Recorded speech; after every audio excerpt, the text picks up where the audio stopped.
कुछ नहीं बोलेगा। और जो बोलने लग जाए वो आध्यात्मिक नहीं है, वो भक्त नहीं है, वो भक्ति पथिक नहीं है। जो बोलता हो, जो चिल्लाता हो, जो शोर मचाता हो, जिसका विवाद में रुचि हो, वो भक्ति पथिक नहीं हो सकता। कभी सुना किसी चरित्र में, किसी प्रसंग में कि मीराबाई ने लड़ाई की? कभी सुना कि गोस्वामी तुलसीदास जी ने युद्ध किया? कभी सुना कि किसी भक्त ने अपने विद्वेषियों के साथ में, विद्रोहियों के साथ में, या अनर्गल बोलने वालों के साथ में कुछ कहा? कुछ नहीं, सब मौन रहे।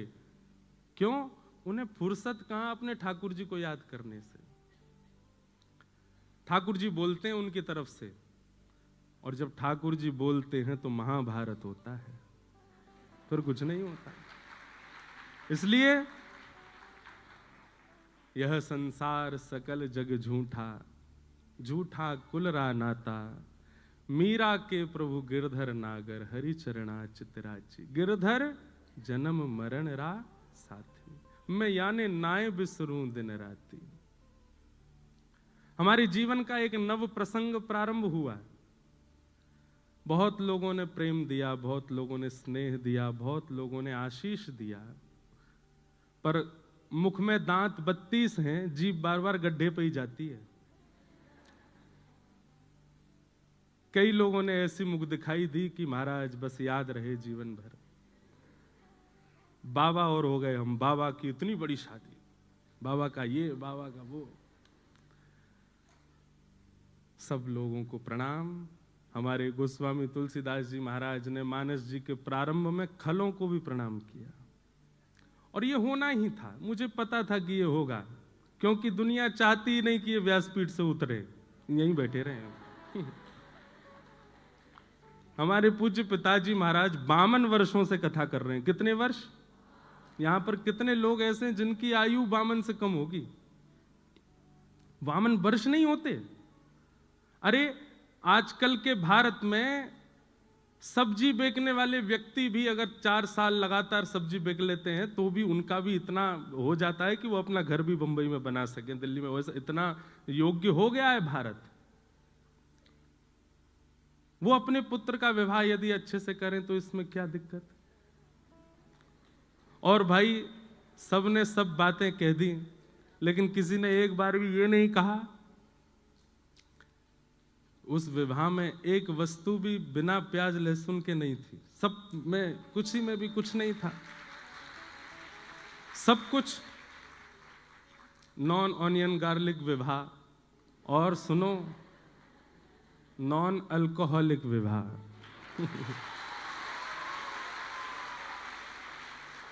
मुझे बहुत लोग बोले ये बोलना, वो बोलना, ये मत बोलना, ये। मैंने कि मैं कुछ नहीं कथा करने जा रहा हूं, भट्टी जी ने मुझको आमंत्रित किया है। पर ठीक है, बोलना तभी चाहिए जब साथ में कोई खड़ा हो।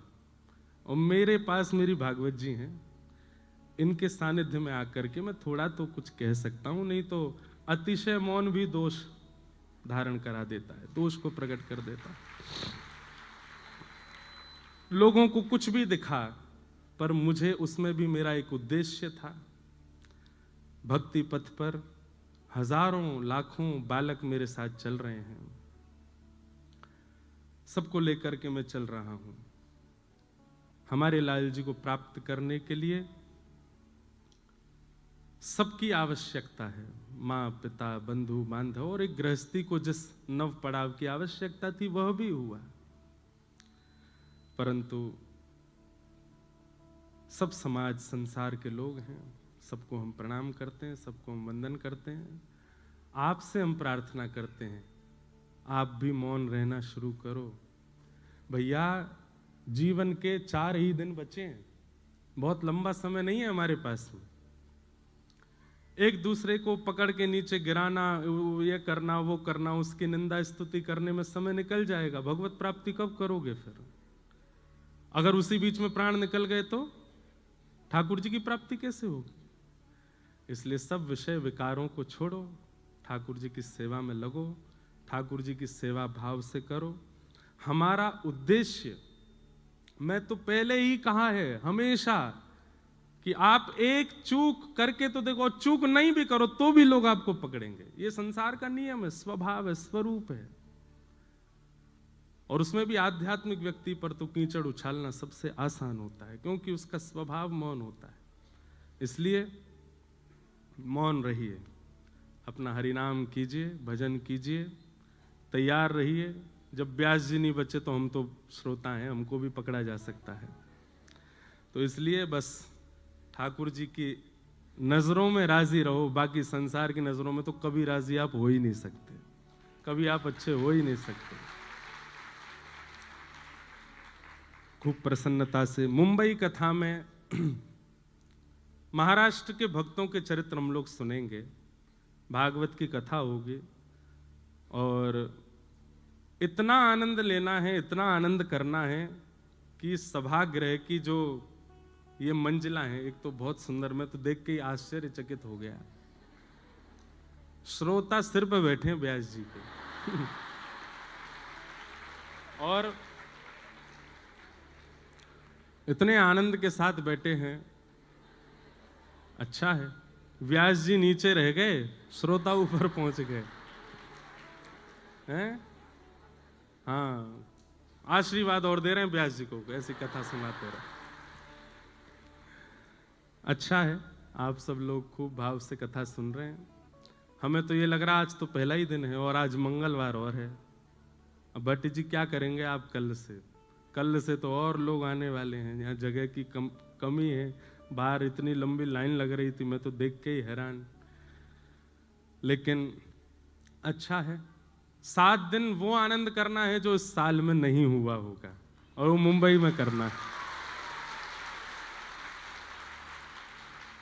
हम वापस अपनी राह पर, जैसे कोई व्यक्ति अपने मार्ग पर चलता है, थोड़ी देर के लिए स्टॉपेज लेता है, चाय नाश्ता करके वापस गाड़ी में बैठ जाता है।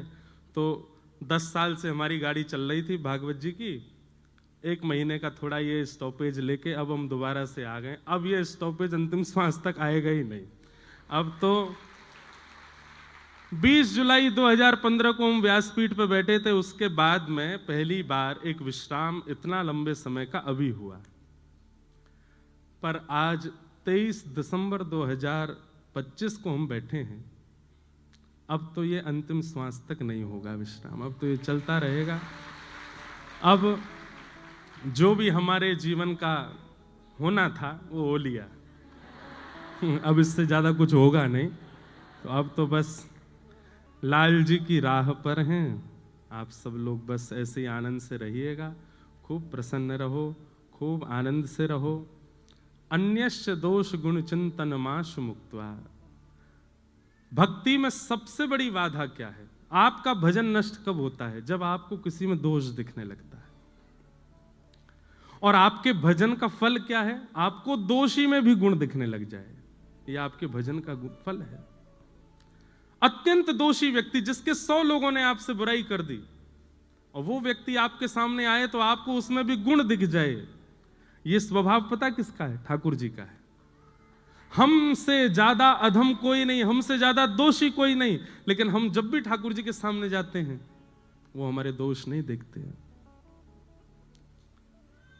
हरि जी मोरे अब गुण चित ना धरो, हरि जी मोरे अब गुण चित ना धरो।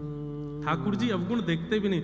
अगर ठाकुर जी का स्वभाव मेरे आपके जैसा होता अवगुण देखने का, तो सिद्धि विनायक मंदिर के कपाट कभी नहीं खुलते।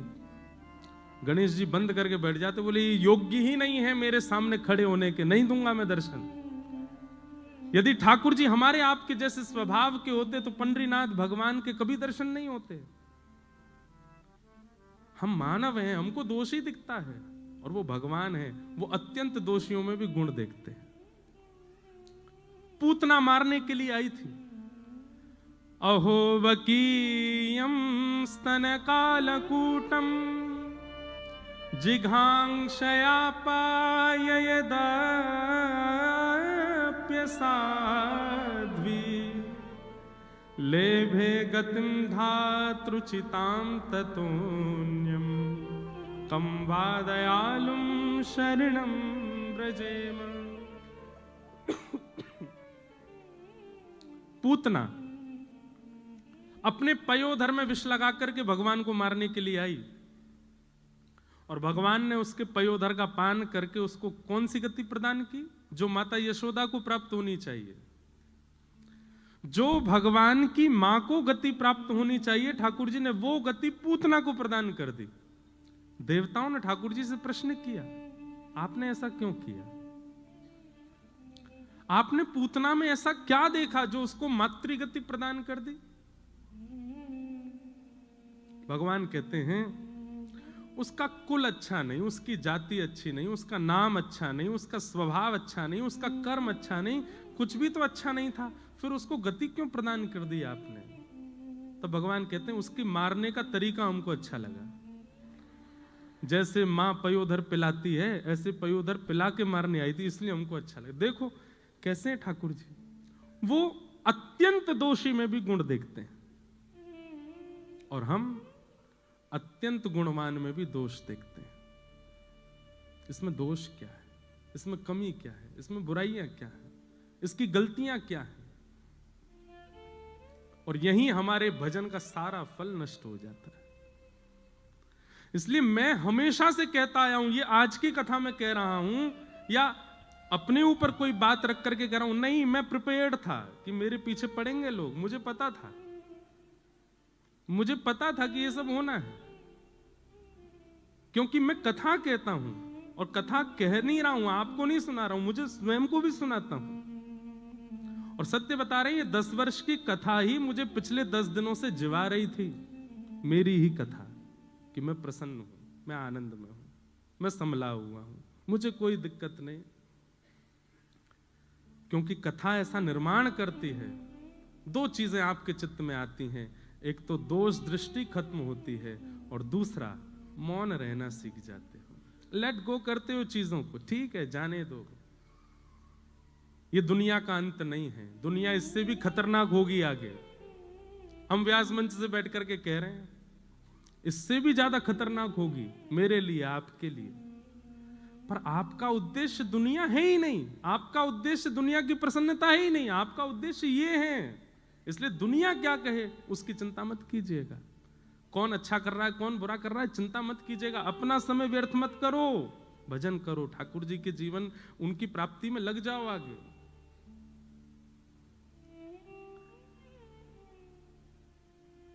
अन्यस्य दोष गुण चिंतन माशु मुक्त्वा, दूसरे में दोष मत देखो। पुणे के पास में एक गांव है, उसका नाम है पुरंदरपुर। क्या नाम है?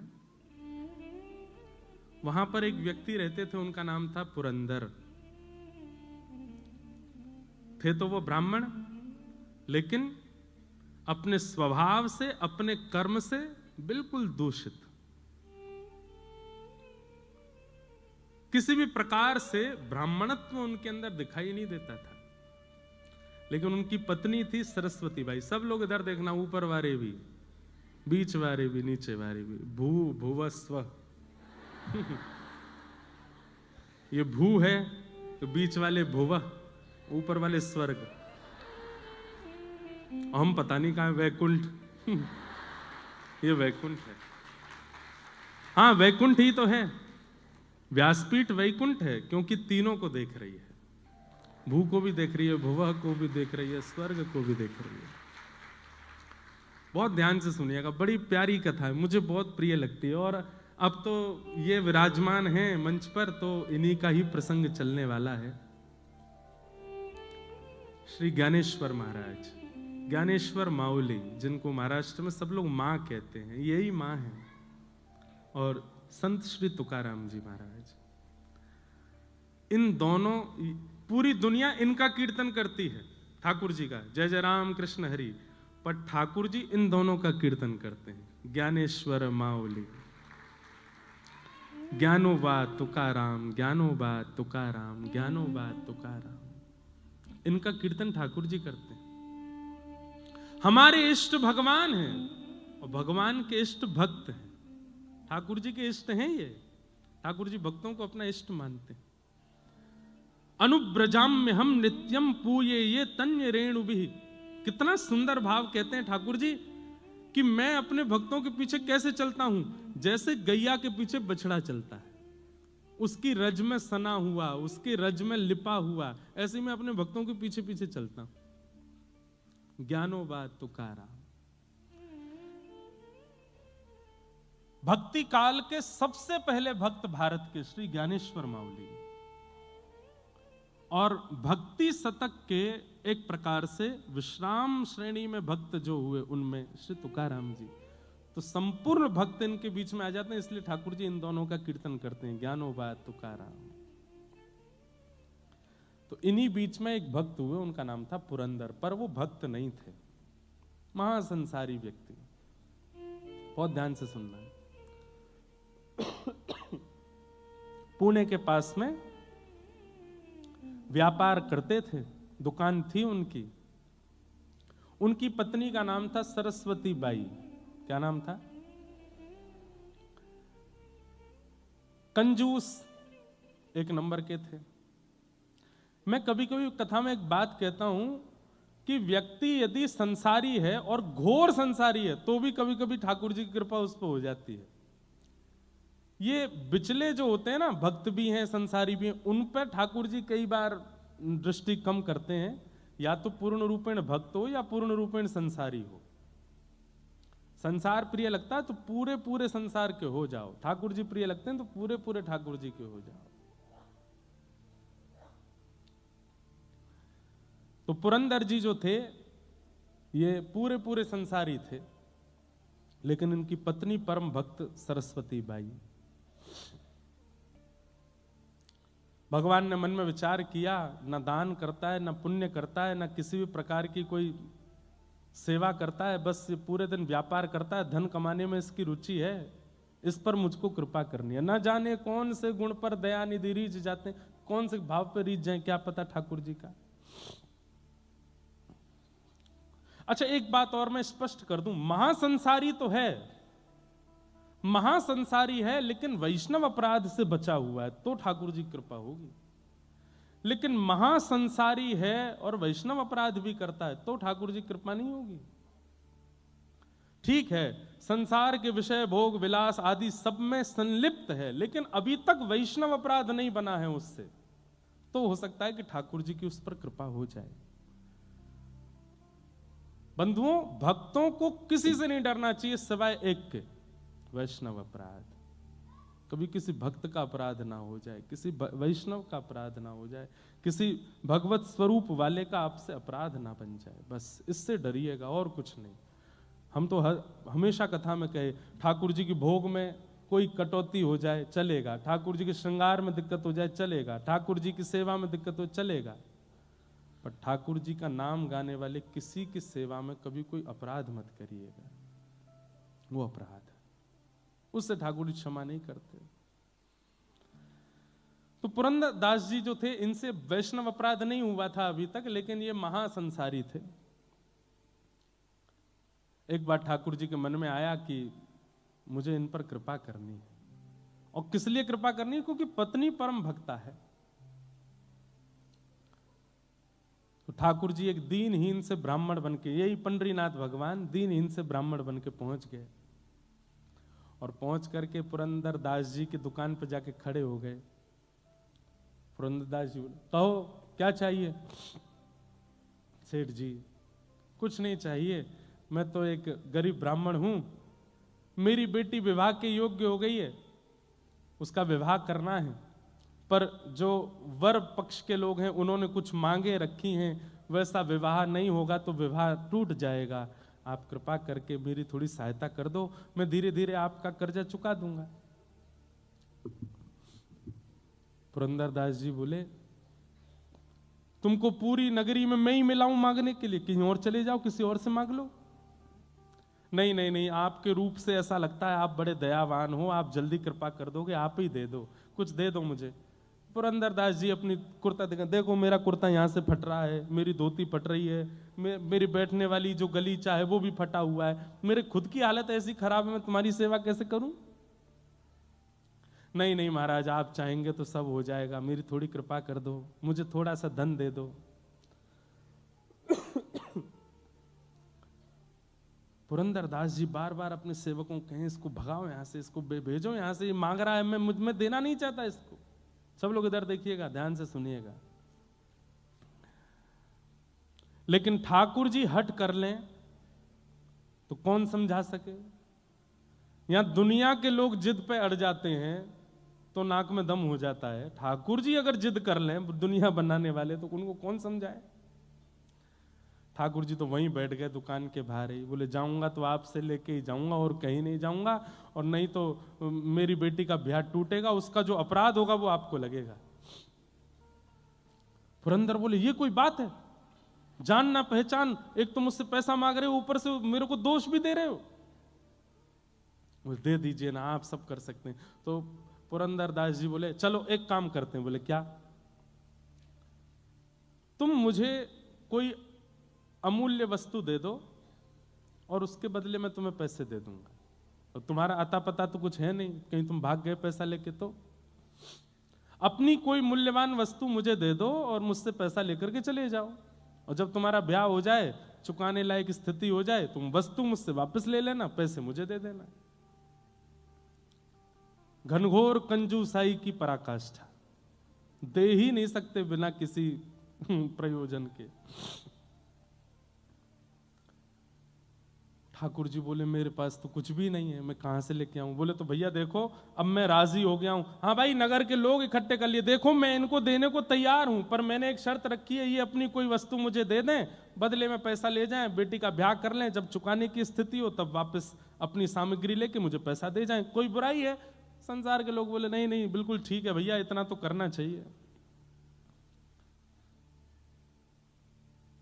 ठीक है भैया मैं जाता हूं, कुछ लेकर के आता हूं, लेकिन भैया ये भगवान हैं, इनकी चतुराई के आगे किसी की नहीं चलती। ठाकुर जी बोले मैं अभी आता हूं कुछ लेकर के। बोले हाँ जाओ लेके आओ। भगवान सीधे पुरंदर दास के घर पहुंच गए। घर में सरस्वती बाई बैठी थी, द्वार पर आकर के रोने लगे, गिरने लगे, सिर पटकने लगे।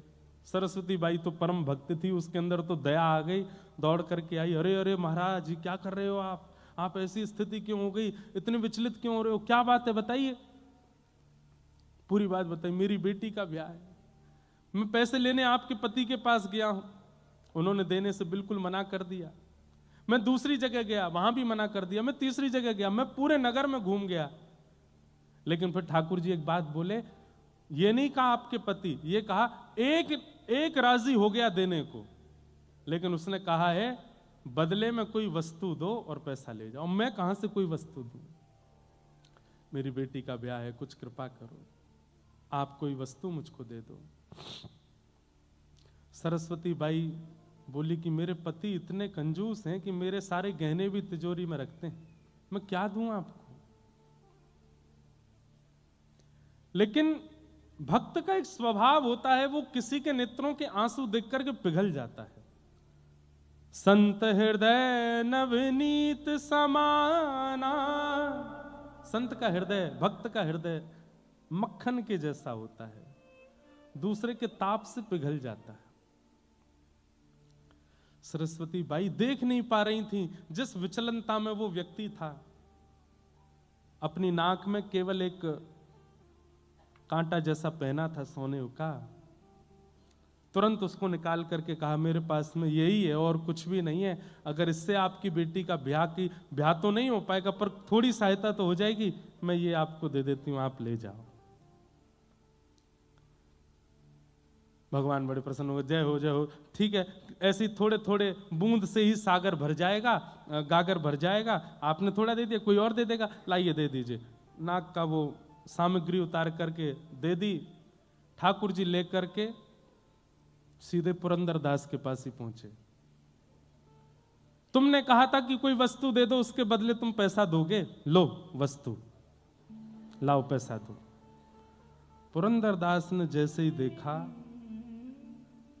ये तो मेरी पत्नी का ही नाक का काटा है, तुम कहां से लाए? बोले इससे तुमको क्या, तुमने कहा था कि वस्तु दो और धन ले जाओ, वस्तु दे दी, अब धन दे दो। भैया ठाकुर जी जैसा स्क्रिप्ट राइटर नहीं देखा मैंने। आपकी बंबई नगरी में एक से एक राइटर होंगे, एक से एक प्रोड्यूसर, डायरेक्टर, स्क्रिप्ट राइटर होंगे, बट ठाकुर जी जैसा कोई नहीं है। हम आप सबकी स्क्रिप्ट इतनी खतरनाक लिख रखी है उन्होंने, कल क्या हो जाए पता नहीं, कुछ पता नहीं है, कब कहां किसके कैसे मोड़ देते हैं। जय हो। ये डायरेक्टर हैं, ये प्रोड्यूसर हैं, लेकिन जैसे वो एक होता है ना, ये तो चलो स्क्रिप्ट वगैरह इन्होंने लिखी, डायरेक्ट आदि इन्होंने की, पर कई बार एक्टर को अपने परफॉर्मेंस देने में थोड़ी दिक्कत होती होगी, तो एक अब मेरे को पता नहीं है इतना ज़्यादा, पर बीच कोई सहायक डायरेक्टर भी होता है ना, वो आके समझा दे तुम ऐसा करोगे तो भक्तजन जो है ये सहायक डायरेक्टर हैं, ये आकर के संभालते हैं। बोले घबराओ नहीं, ठाकुर जी ने स्क्रिप्ट भले ही खतरनाक लिखी है लेकिन तुम कर सकते हो। इन भक्तों के चरित्र से हमको एक बल मिल जाता है, हमको एक राह मिल जाती है, हमको थोड़ा संबल मिल जाता है और हम अपनी जीवन की इस मूवी में अच्छा निर्वहन कर लेते हैं। लिखा ठाकुर जी नहीं है सब कुछ, ईच एंड एवरीथिंग, सब कुछ। तो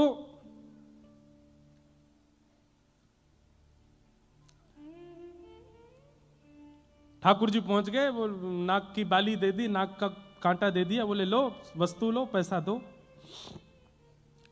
तो पुरंदर को ये बात पता है कि मेरी पत्नी स्वभाव से बड़ी दयावान है, और उसी ने दया करके बिना मुझसे पूछे, बिना मेरी आज्ञा के अपनी नाक की एक कांटा निकाल करके दे दिया। इसको तो मैं पैसा दे देता हूं, लेकिन आज अपनी पत्नी को नहीं छोड़ूंगा। भगवान को जितना जरूरत थी उतना पुरंदर दास ने दे दिया, और उस नाक के कांटे को अपनी तिजोरी में रख के ताला लगा करके, और दुकान में जो काम करते थे सबसे कहा आप सबकी छुट्टी है, जाओ। सेठ जी अभी तो समय हुआ नहीं, नहीं आज जाओ। और ताम्रवर्ण हो रहा था मुक्का, आज अपनी पत्नी को नहीं छोड़ूंगा। दुकान बंद की। तो दुकान में एक कार्य करता था, वो इनकी पत्नी को बहुत मानता था, उसकी भी वो सहायता करती थी। वो दौड़ करके पहले ही पहुंच गया, बोले मां आप अपनी रक्षा कर लीजिए। क्यों? आपकी नाक का कांटा कहाँ है? बोले वो एक दीनहीन सा ब्राह्मण आया था, उसकी बेटी के ब्याह के लिए कुछ मांग रहा था, मुझ में कुछ था नहीं, मैंने दे दिया। बोले उसने जाके आपकी नाक का कांटा ही पुरंदर दास जी को देके पैसा ले लिया। अब वो आपके ऊपर आ रहे हैं, बड़े रोष में हैं और कुछ करने की स्थिति में हैं। मां आप अपनी रक्षा करना। सरस्वती बाई घबरा गई।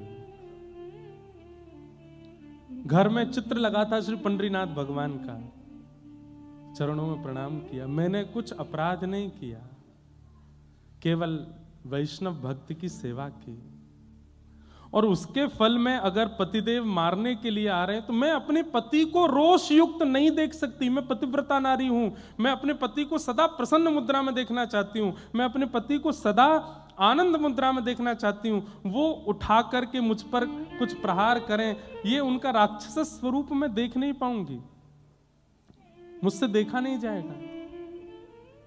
लेकिन वो मानेंगे नहीं, वो आकर के मुझ पर प्रहार करेंगे, मैं उनको उस रूप में नहीं देखना चाहती। इसलिए पंडरीनाथ आत्महत्या करना वैसे तो महापाप की श्रेणी में आता है, पाप नहीं महापाप। 2000 वर्ष के लिए नरक योनि और कितने हजार वर्षों के लिए प्रेत योनि प्राप्त होती है उसको, जो इस प्रकार से आत्महत्या करे। आत्महत्या करना वैसे तो महापाप है, पर मैं अपने पति को इतने रोष में नहीं देख सकती, इसलिए मैं आत्महत्या कर रही हूं। और विष लेकर के अपने मुख की ओर जैसे ही लेने लगी, नेत्रों से आंसू, सामने पंडरीनाथ भगवान का चित्र है, और बार बार कह रही है पंडरीनाथ मुझे क्षमा कर देना, मुझसे अपराध, मैंने अपराध नहीं किया, लेकिन मैं अपने पति को ऐसे नहीं देख सकती। जैसे ही विषपान करने लगी, इतनी खन्न से आवाज हुई, ऊपर से ठाकुर जी के चित्रपट के पास से ही वो नाग का कांटा आकर के कटोरी में गिरा, और जैसे ही वो कांटा कटोरी में आकर के गिरा, इतने में ही पति का आना हुआ।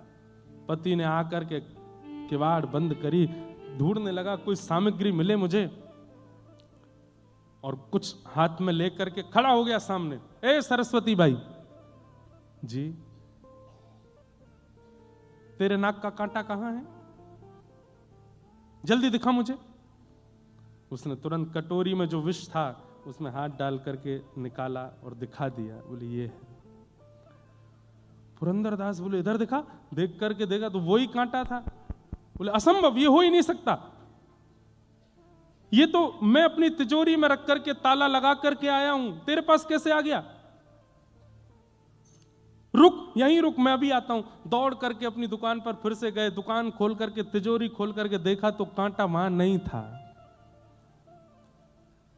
लौट करके आए, ये कैसा जादू सीख के आई है तू, वो कांटा मेरे पास मैंने बंद करके रखा, तेरे पास दोबारा कैसे आया, और ये सब व्यवस्था कैसे बनी, मुझे जल्दी बता।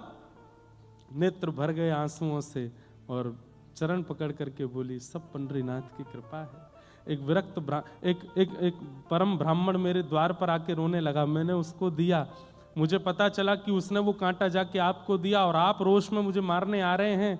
मैं आपको उस रूप में नहीं देखना चाहती थी, इसलिए विषपान कर रही थी, पंडरीनाथ के सामने रो रही थी कि हे पंडरीनाथ, मैं अपने पति को ऐसे नहीं देख सकती, मैं आत्महत्या कर रही हूं। उसी समय पता नहीं कहां से ये कटोरी में गिर गया। मुझे तो ऐसा लगता है वो ब्राह्मण कोई और नहीं थे, वो साक्षात पंडरीनाथ ही थे। मुझे और आपको अपने चरणों में लगाने के लिए, स्वीकार करने के लिए, अंगीकार करने के लिए ये पूरी लीला की थी। पुरंदरदास के नेत्र बंद हो गए और वो छवि दिखने लगी। कैसे मेरी दुकान पर आकर के बार बार कह रहे थे कि धन दे दो, मेरी बेटी का ब्याह है, उसके लिए थोड़ी सेवा कर दो। वो स्वरूप बार बार दिखे, और जो वृद्ध ब्राह्मण का स्वरूप था वो नेत्रों में अब वृद्ध ब्राह्मण नहीं दिख रहा है, सांवरे सलोने ठाकुर जी ही दिख रहे हैं कि वही द्वार पर खड़े थे, वही मांग रहे थे, वही बार बार जिद कर रहे थे। पुरंदरदास रोने लगा, पत्नी का हाथ पकड़ा, देवी अभी चलो। बोले कहां? बोले पंढरपुर चलो। उसी समय अपनी पत्नी के साथ घर बार सब छोड़ करके पंढरपुर चले गए, और ईंट पर खड़े हुए अपनी भुजा पर हाथ रख करके श्री पंडरीनाथ भगवान के सामने जाकर के पुरंदरदास ने अपने जीवन का शेष समय ठाकुर जी को अर्पित कर दिया। ठाकुर जी के जीवन के अर्पित हो गए। कान पकड़ के क्षमा मांगी, नाथ मुझे क्षमा कर दो, मैंने अपराध किया। और पुरंदरदास जी का फिर नियम हो गया, हर दिन जाते और ठाकुर जी से केवल क्षमा मांग करके ये कहते, मुझे दंड दीजिए, मुझे दंड दीजिए। जितना मेरी दृष्टि में मुझे समझ में आया, अधिक भी हो सकते हैं। भगवान से पीड़ा दो लोगों ने मांगी है, या तो द्वापर युग में कुंती ने मांगी है, या कलयुग में पुरंदरदास ने मांगी है। ठाकुर जी से पीड़ा मांगी। वहां कुंती भगवान से कहती है कि नाथ मेरे जीवन में पीड़ा दे दीजिए, दुख दे दीजिए, दारिद्र्य दे दीजिए, कष्ट दे दीजिए। और यहां पुरंदरदास नित्य पंडरीनाथ भगवान से कहते हैं कि मुझे कष्ट दे दीजिए, दुख दे दीजिए। क्यों? क्योंकि मैंने आपके रूप को नहीं पहचाना, आपके स्वरूप को नहीं जाना। नित्य ठाकुर जी से प्रार्थना करते। एक दिन ठाकुर जी प्रसन्न होकर प्रकट हो गए, और प्रकट होकर के बोले, ए पुरंदरदास, क्या रोज कहता है कि मुझे कष्ट दे दो, मुझे दंड दे दो। बोले प्रभु, जब तक दंड नहीं दोगे मेरे हृदय को शांति नहीं मिलेगी। बंधुओं, ये भी एक वैष्णव का स्वरूप है, बहुत ध्यान से सुनिएगा। गलती करने के बाद अपने अपराध का बोध तो सबको हो जाता है, पर अपराध बोध में ठाकुर जी से प्रार्थना करना कि इस अपराध का थोड़ा दंड मुझे दीजिए, ये वैष्णव ही कर सकता है। संसारी व्यक्ति तो भागेगा, मैंने कुछ नहीं किया, और किया तो क्या, मैंने स्वीकार कर लिया, अब मुझे दंड नहीं मिलना चाहिए, अब मुझे पीड़ा नहीं मिलनी चाहिए। पर वैष्णव तो उसके प्रति दंड मांगता है कि मुझे दंड दीजिए। हमारे वृंदावन की भूरी सखी गाती हैं, ऐसो दुख दीजो ही अमार, ऐसो दुख दीजो ही, बिन पद कंज छटा दृग देखे, बिन पद छटा दृग देखे, को सुहावे नाही, ओ को सुहावे नाही, ऐसो दुख दीजो ही अमार, ऐसो दुख दीजो ही। बस्ती छोड़ एकांत बिठाओ, बस्ती छोड़ एकांत बिठाओ, बस्ती छोड़ एकांत बिठाओ, बस्ती छोड़ एकांत बिठाओ, बातन सो घबराही हो, बातन सो घबराही, भोरिए से दुख बिन प्यारी, भोरिए से दुख बिन प्यारी, जीवन व्यर्थ गवाही, ऐसो दुख दीजो ही अमार, ऐसो दुख दीजो ही अमार। वैष्णव यदि कभी कुछ कर देता है ना, उसे शांति नहीं मिलती तब तक जब तक वो ठाकुर जी से प्रार्थना ना कर ले कि मुझे दंड दीजिए नाथ, मुझसे गलती हुई है, मुझसे अपराध हुआ है। वो ठाकुर जी से दंड की याचना करता है। देना ना देना ये उनके हाथ में है, लेकिन वो याचना करेगा, मुझसे ये गलती हुई नाथ, इसका मुझे प्रायश्चित नहीं करना, इसका मुझे अपराध बोध हुआ है, पर मुझे तब तक शांति नहीं मिलेगी जब तक आप इसका मुझे सूक्ष्म दंड नहीं देंगे। वो दंड की याचना स्वयं करता है ठाकुर जी से। पुरंदरदास जी कहने लगे, नाथ मेरे द्वार पर आकर के आप मांग रहे थे और मैंने शाम तक बिठा करके आपको रखा, दंड तो मुझे मिलेगा, तब तक मुझे शांति नहीं मिलेगी, दंड दीजिए। तो ठाकुर जी बोले ठीक है, हम एक दंड देते हैं। क्या? भारतवर्ष में जितने भी तीर्थ हैं और जितने भी मेरे मंदिर हैं, सबका पत्नी सहित दर्शन करके आओ, यही दंड है तुम्हारे लिए, जाओ। पुरंदरदास बोला, ये दंड है, ये दंड है, ये तो मेरे लिए आशीर्वाद है, ये तो मेरे लिए और सुख की स्थिति है, दंड दीजिए। तो ठाकुर रुक्मणी जी बोली, तो फिर एक काम करो। बोले क्या? जिस जिस तीर्थ में जाओगे वहां की मातृभाषा, वहां की जो लोक भाषा है, उस भाषा में एक पद गा करके वहां के ठाकुर जी को रिझाओ, ये दंड है। चलो, हाँ इसमें थोड़ा परिश्रम है, मैं महाराष्ट्र का हूं, मुझे मराठी आती है, अब मैं दक्षिण जाऊंगा, आंध्र प्रदेश जाऊंगा, केरला जाऊंगा, वहां जाऊंगा, वहां की भाषा में वहां का कीर्तन बनाना मेरे लिए कठिन होगा, ये दंड उचित है। और ये दंड पंडरीनाथ भगवान ने, इसको कहते हैं उत्सव दंड। उत्सव भी हो रहा था, दंड भी हो रहा था।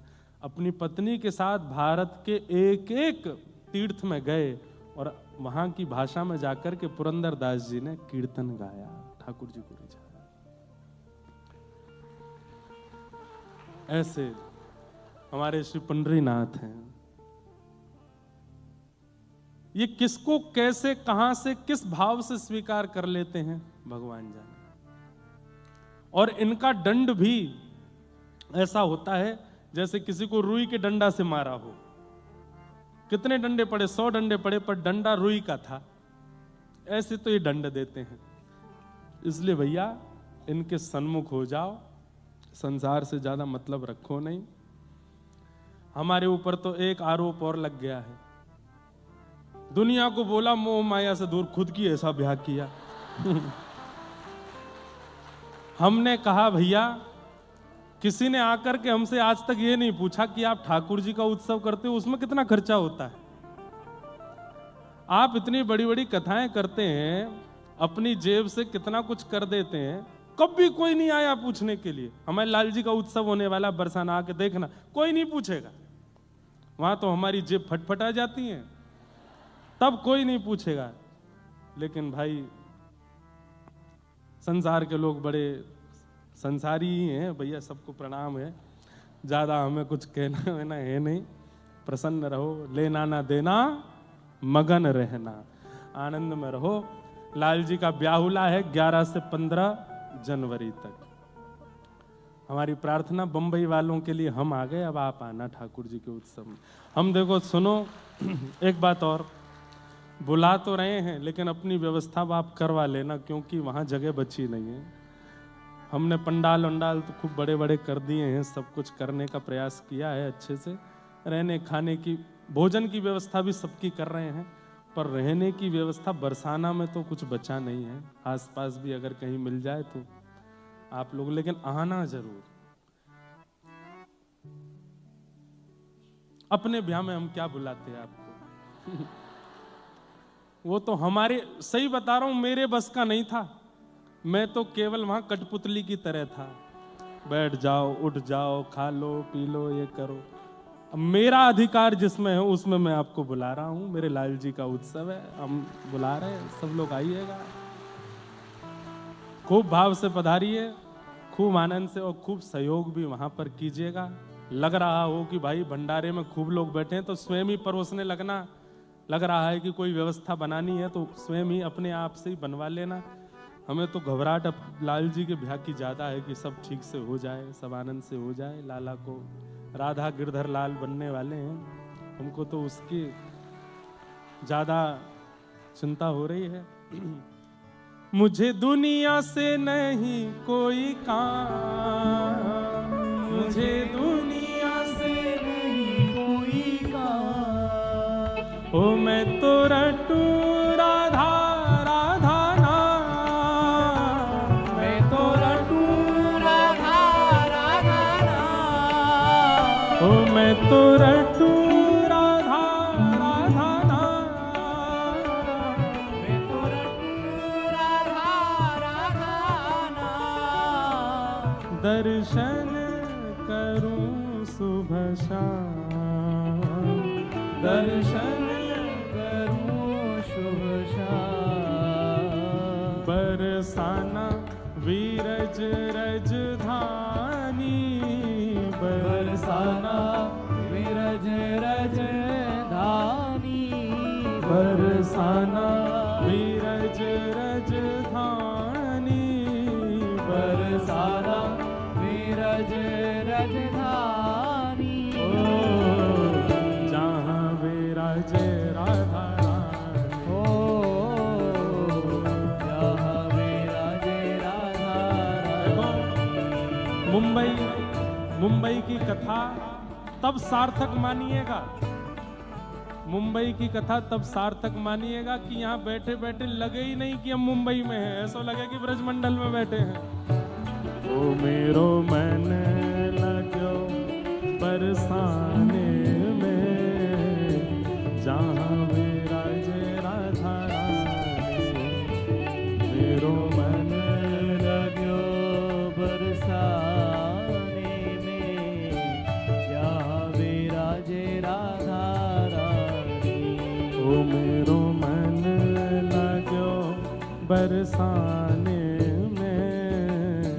जहाँ विराजे राधा रानी, मेरो मन लगो बरसाने में, जहाँ विराजे राधा रानी। ओ मुझे दुनिया से नहीं लेना देना, मुझे दुनिया से नहीं लेना देना, मुझे दुनिया से नहीं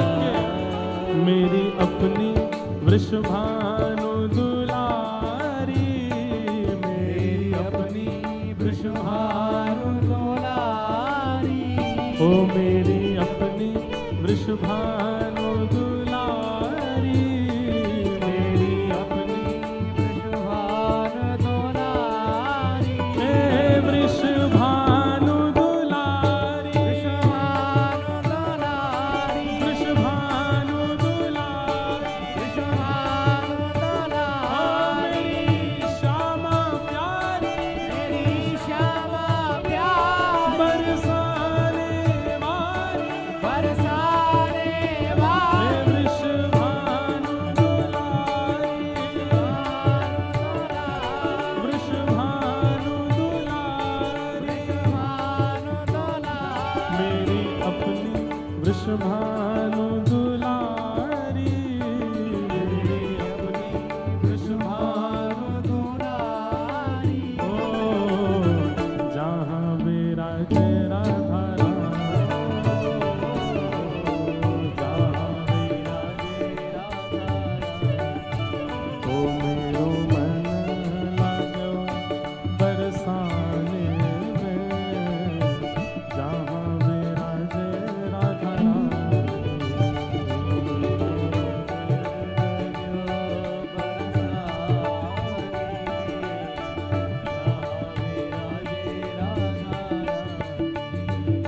मन हटो है दुनियादारी से, मन हटो है दुनियादारी से, मन हटो है दुनियादारी से, मन हटो है दुनियादारी से, ओ जहाँ बहे हरा पानी, ओ जहाँ बहे हरा पानी, ओ मेरो मन लागो बरसाने में, जहाँ विराजे राधा राम, मेरो मन लागो बरसाने में, जहाँ विराजे राधा।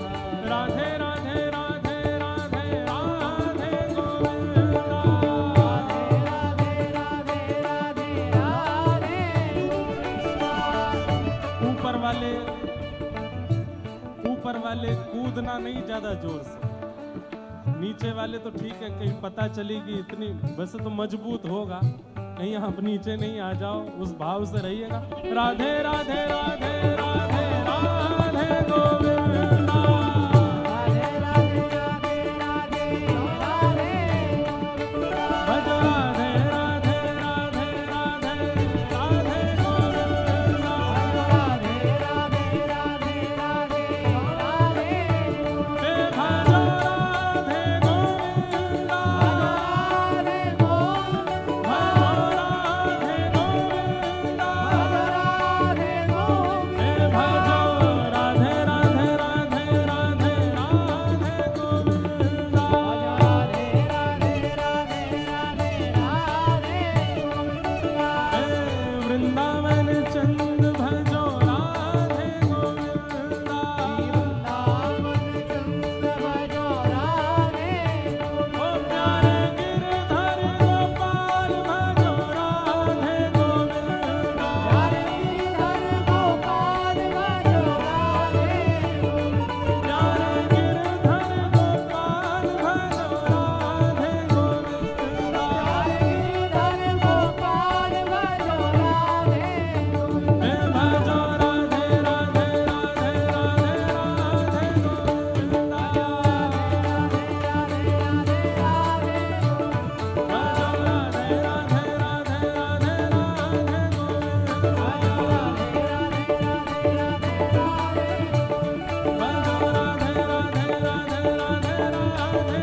हेतवे तापत्रय विनाशाय श्रीकृष्णाय वयं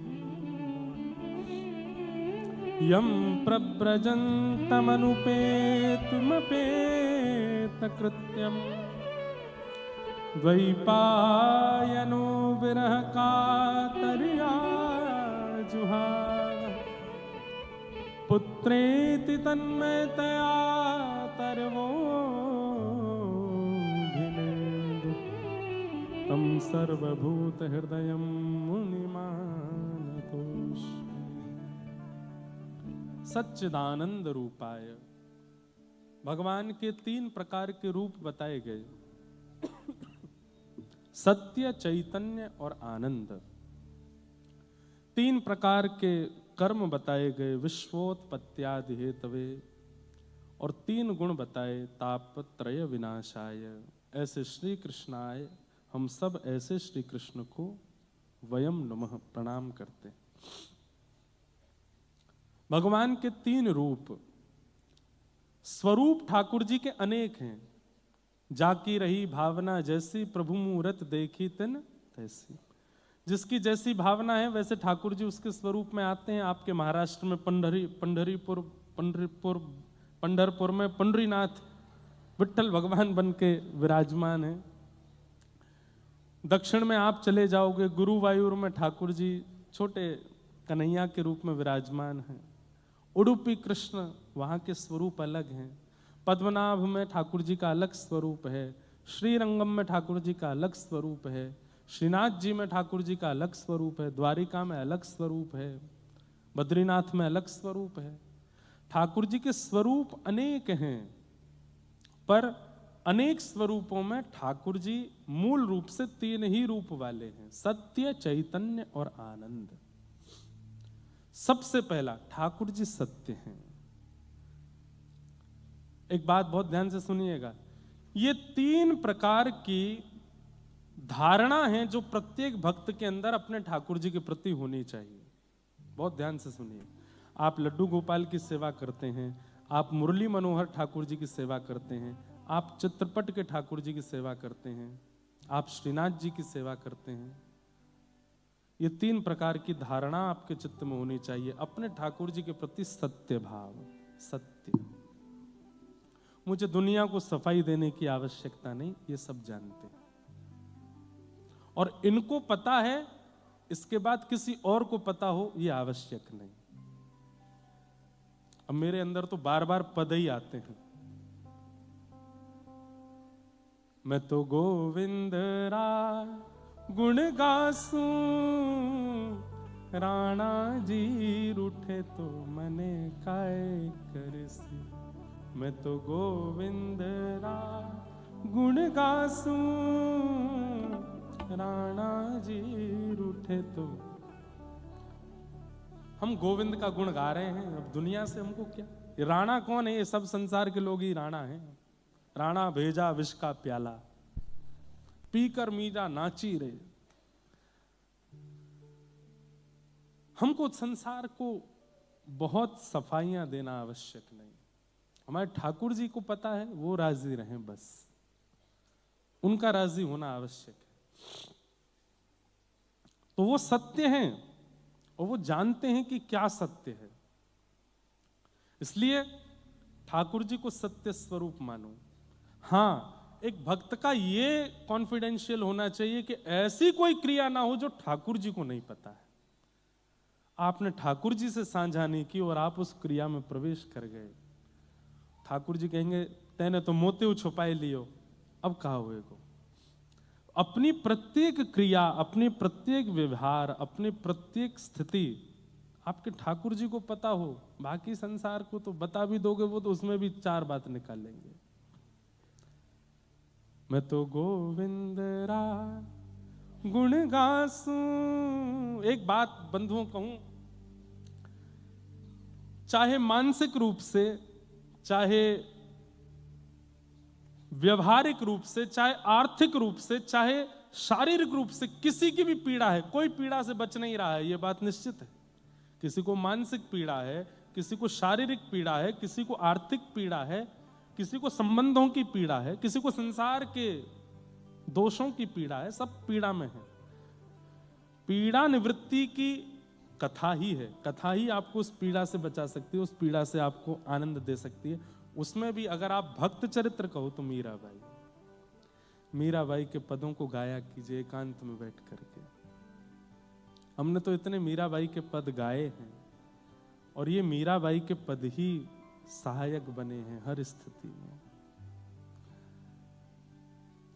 राम नाम जहाज चला स्या, राम नाम जहाज चला सा, मैं तो भव सागर तर जासू, मैं तो भव सागर तर जासू, हो मैं तो गोविंद रा गुण गासू, राणा जी रूठे तो मने काए कर से, मैं तो गोविंद रा गुण गासू।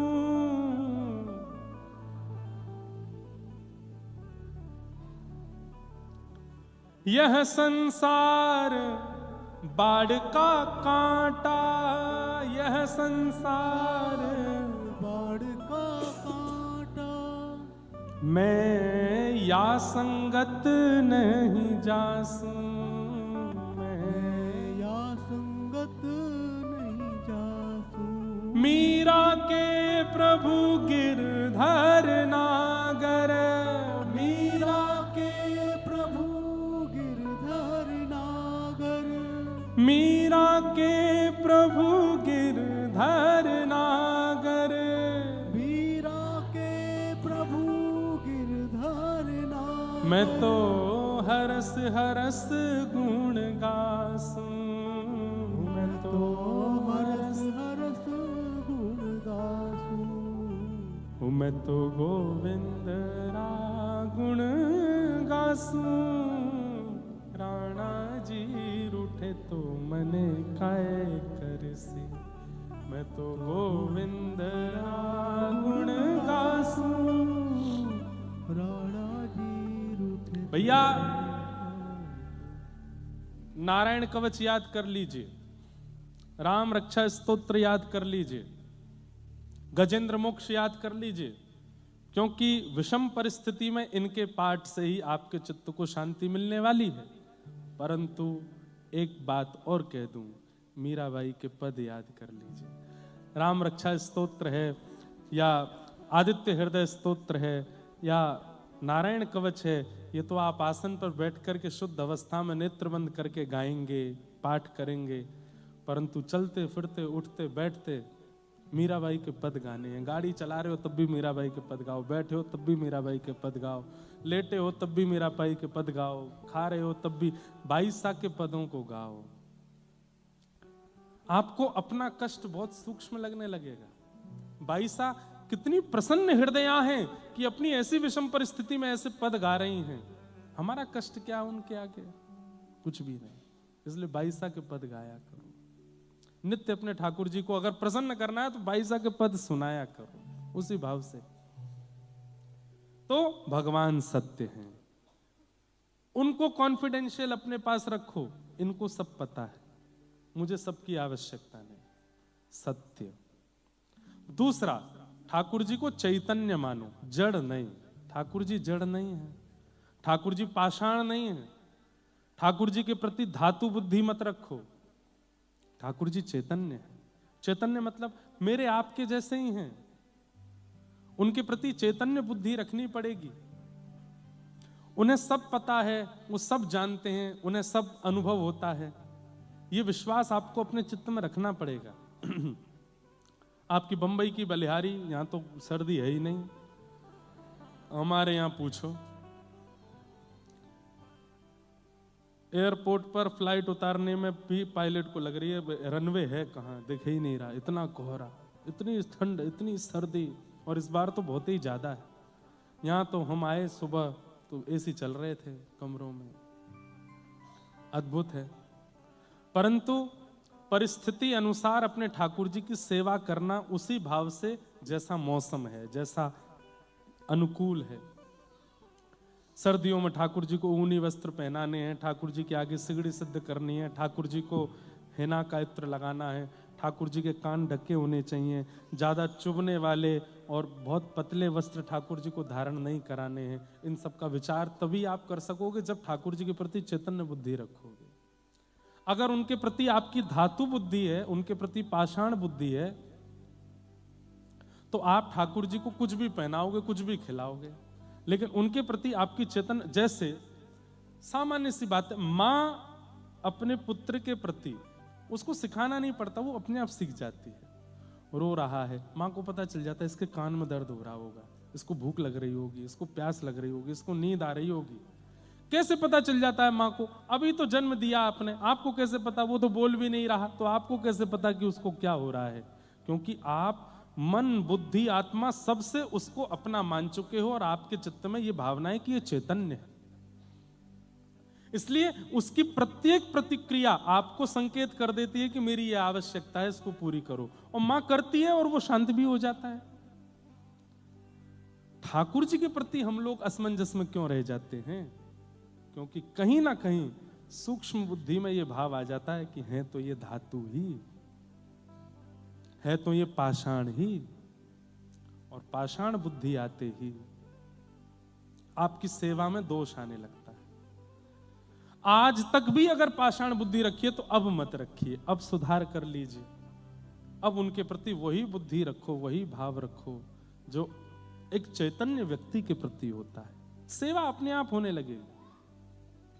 तो ये 3 धारणा मैं बता रहा हूं जो प्रत्येक भक्त के चित्त में होनी चाहिए। पहली, सत्य ठाकुर जी के प्रति। दूसरा, चैतन्य, ठाकुर जी चैतन्य। और तीसरा, ठाकुर जी आनंद। अच्छा, एक बात, चाहे कितनी भी पीड़ा हो, कितना भी संकट हो, कितना भी कष्ट हो, मैं हमेशा कथा में कहता आया हूं, माँ के आगे रो लीजिए, पिताजी के आगे रो लीजिए, बच्चों के आगे रो लीजिए, परिवार के लोगों के आगे दुख दर्द बता दीजिए, लेकिन जैसे ही ठाकुर जी के सामने जाते हो, बाहर ही आंसू पोंछो, बिल्कुल प्रसन्न हो जाओ, मुख पर एक लंबी सी स्माइल लेकर के आओ, आपके 32 चमकने चाहिए, और बिल्कुल नृत्य कर ठाकुर जी के आगे ऐसे जाओ कि कुछ हुआ ही नहीं। जैसे ये एक स्वभाव है, सांसारिक स्वभाव है कि आप जिससे बहुत प्रेम करते हैं उसको अपना दुख पता नहीं लगने देते। मां को पीड़ा है और मां को पता है कि मेरी पीड़ा बच्चों को पता चली तो चिंता करेंगे, तो मां उनको बताती नहीं है। बेटा कहीं बाहर पड़ता है, उसको बहुत दिक्कतें हो रही हैं, मां रोज फोन करती है, तो बेटा मां को बताता नहीं कि दूर बैठी चिंता करेगी। ठाकुर जी को क्यों सब बता देते हो आप? अधिकतर सिद्धिविनायक चले जाइए, महालक्ष्मी चले जाइए, पंढरपुर चले जाइए, किसी भी मंदिर में चले जाइए, 90% आदमी अपने दुख सुनाने के लिए आता है। जहां से ठाकुर जी दिखने शुरू होते हैं, ठाकुर जी ऐसा ऐसा उसने कर दिया है, पड़ोसी ने इतना कर दिया है, यहाँ पे ये हो गया है, पत्नी ऐसा व्यवहार करती है, बच्चे ऐसे कर रहे हैं, ये कर रहे हैं, वो कर रहे हैं, प्लीज आप कृपा करो ना ठाकुर जी, थोड़ा कर देना ना, कृपा थोड़ा थोड़ा देख लीजिए ना, मेरे ऊपर थोड़ा अनुग्रह कीजिए ठाकुर जी। हे सिद्धिविनायक भगवान, सिद्धिविनायक भगवान से ज्यादा भीड़ तो बाहर बैठे हुए मूषक के कान में रहते हैं।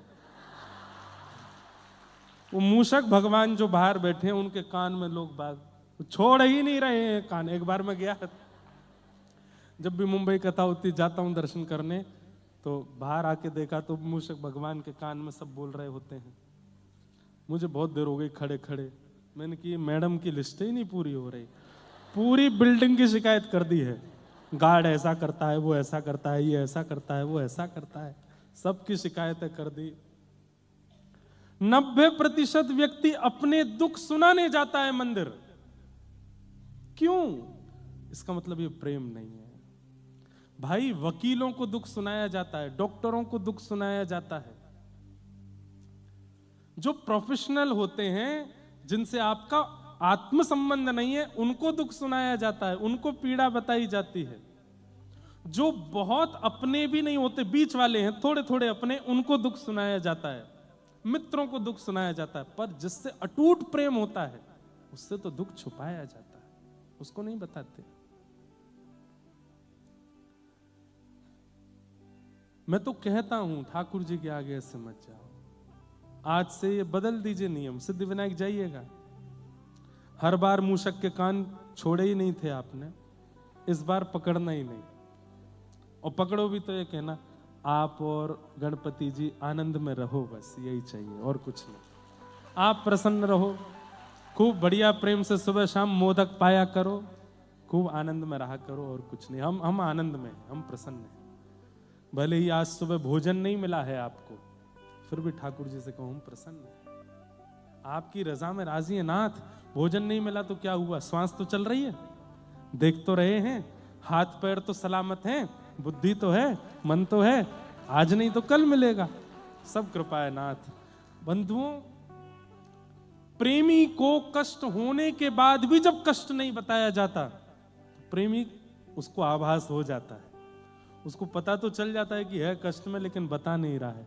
तो वह प्रेमी भी क्या करता है कि आपको पता ना चले और आपका कष्ट दूर हो जाए, उसकी योजना वो बनाते हैं। क्यों ठाकुर जी के आगे अपनी लिस्ट सुनानी? मैं तो कितने दिन से कथा में कहता आया हूं, ठाकुर जी को जाके अपनी मत सुनाओ, ठाकुर जी से जाके उनकी पूछा करो।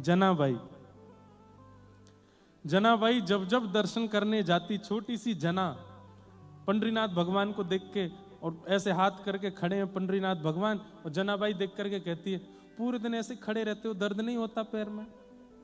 हाँ, इतने सारे वैष्णव भक्त आपको प्रणाम करने आ जाते, थोड़ी देर बैठ जाओ। पुजारियों से कहती है इनके पीछे थोड़ा मसनद लगा दो, आज भी पंडरीनाथ भगवान मसनद लगा के खड़े होते हैं। इनके नीचे थोड़ी गद्दी रख दो, थोड़ी देर के लिए मंदिर बंद कर दो, इनको बैठा दो, इनके पैर में थोड़ी मालिश करो, थक गए होंगे। इतनी चिंता जनाबाई करती है ठाकुर जी की कि जनाबाई के पास अर्धरात्रि में ठाकुर जी पहुंच जाते हैं और गोद में, जनाबाई की गोद में पैर रख करके कहते हैं दबा ले, तुझे बहुत चिंता होती, चल तू ही दबा पैर। हम अपने सुनाने से फुर्सत नहीं मिलती, ठाकुर जी को नहीं। आप कितने भी कष्ट में आ जाओ बंधुओं,